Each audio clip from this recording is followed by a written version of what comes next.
Justiça Eleitoral alerta eleitores sobre o envio de e-mails falsos. Após acordo, médicos grevistas de Cuiabá devem retornar aos trabalhos na segunda-feira. E nesta edição você vai ver também.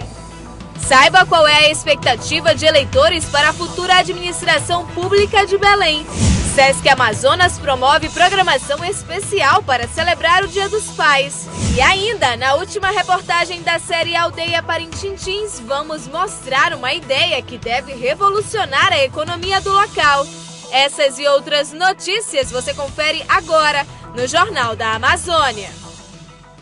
Olá, boa noite. Em Manaus são 21h12.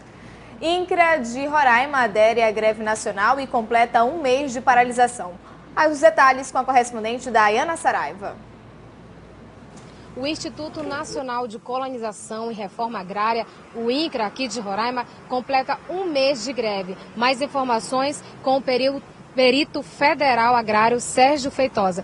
Seu Sérgio, quais as reivindicações que vocês estão fazendo? Nós estamos pleiteando junto ao governo federal a reestruturação completa do INCRA. E essa reestruturação passa pela recomposição salarial dos servidores. Nossos salários se encontram altamente defasados. Quando nós comparamos com o salário de servidores de outras instituições assemelhadas com o INCRA, servidores que fazem serviços assemelhados, nós recebemos em média 50% do que outros servidores que fazem funções parecidas com a nossa, semelhantes com a nossa, percebem. Além disso, nós estamos também lutando pela recomposição da força de trabalho do INCRA. Hoje nós temos uma força de trabalho que não é suficiente para desempenhar as funções que para nós são destinadas. Então isso prejudica os assentados, isso prejudica os projetos de assentamento e prejudica o desempenho da Política Nacional de Reforma Agrária. E como é que fica então a situação dos produtores rurais com essa greve?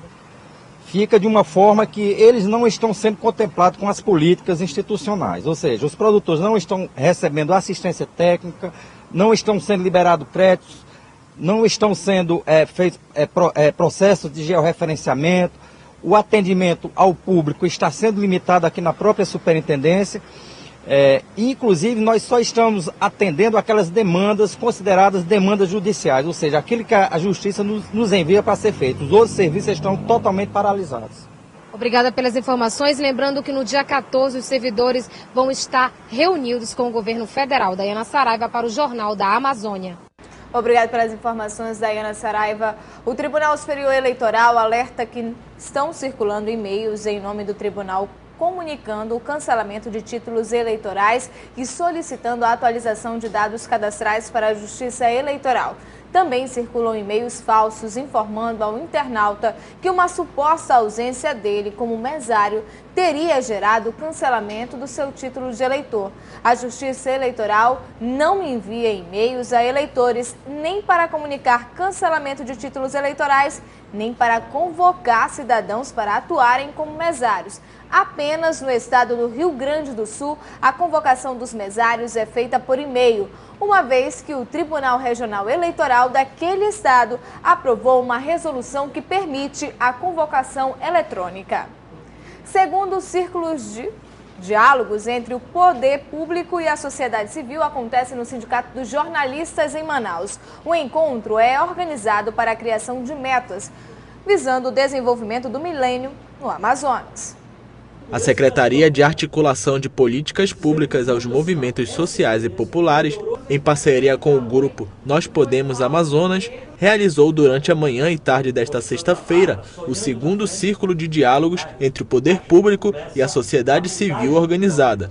O objetivo do encontro é a criação de uma agenda de metas, ações, projetos e áreas prioritárias dos 8 Objetivos de Desenvolvimento do Milênio. Uma proposta da ONU, com o objetivo de erradicar 8 problemas em vários países do mundo até 2015. Então é com esta perspectiva que nós estamos realizando o segundo círculo de diálogo na nossa cidade e ele precisa ser replicado. Esse círculo foi pensado para lideranças, para pessoas que têm também capilaridade no interior do estado. Para o Brasil prestar conta para o mundo na média nacional, até 2015 nós devemos atingir todos os 8 objetivos, né, estabelecidos pela ONU.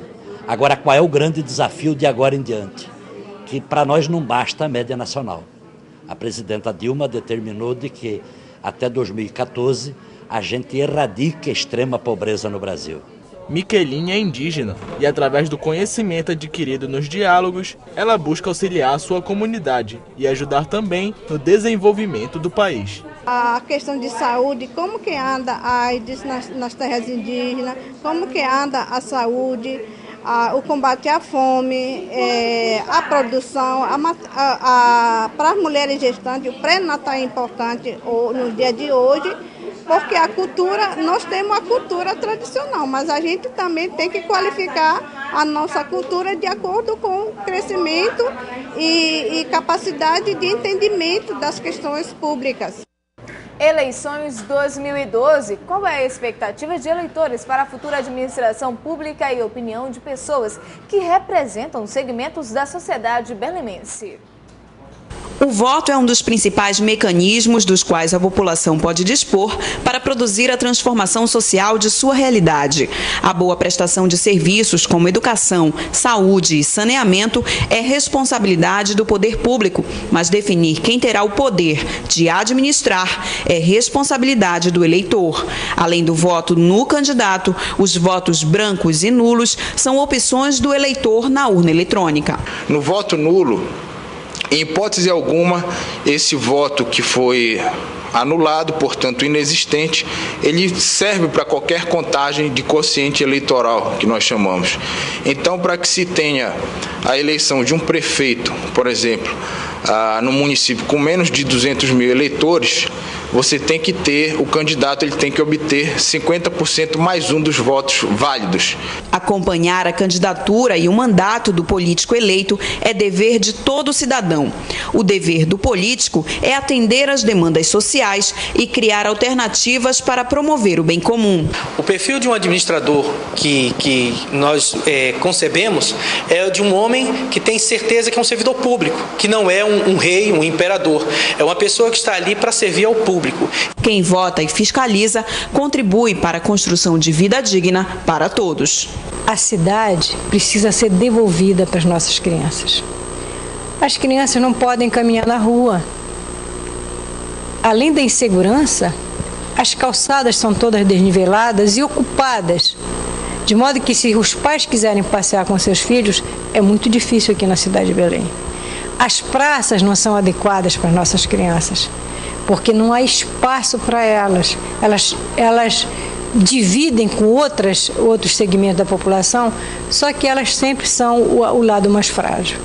Tem que aplicar nunca menos do que 25% em matéria de educação, tem que priorizar realmente a área de educação infantil, que, aliás, é prioridade de competência das prefeituras municipais. Representantes do Ministério da Educação visitam o Amazonas para discutir plano nos presídios do estado. As secretarias da Educação e da Justiça do Amazonas estão elaborando um plano estadual para levar educação aos detentos do sistema prisional.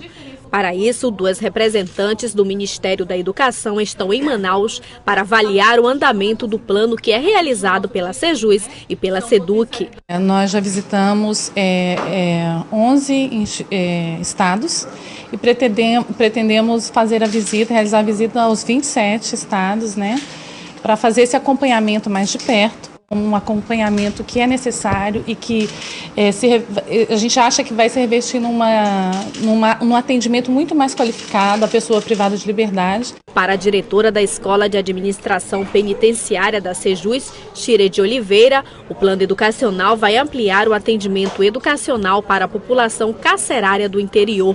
Hoje nós temos uma oferta de educação que se concentra principalmente na nossa capital, em Manaus. Nós temos alguns municípios que já oferecem essa educação, mas a gente tem a intenção de aumentar essa oferta no interior do estado, e de consolidar ainda mais projetos voltados para a questão educacional na capital. Na opinião do diretor de Políticas Educacionais da SEDUC, o interesse do governo federal nesse plano representa investimentos nos eixos da educação e justiça. Tanto o Ministério da Justiça, que vai inventar recursos para a Secretaria de Justiça, para ampliação, para adequação dos espaços, assim também como O Ministério da Educação também está repassando recursos para a Secretaria para poder comprar materiais, livros didáticos, material paradidático, todo o apoio necessário que o aluno precisa ter nessas unidades para esse acervo para ser composto nas escolas. Dados revelam que a população indígena aumentou mais de 200% nos últimos 20 anos. Nós voltamos já já. Em Manaus são 21h26.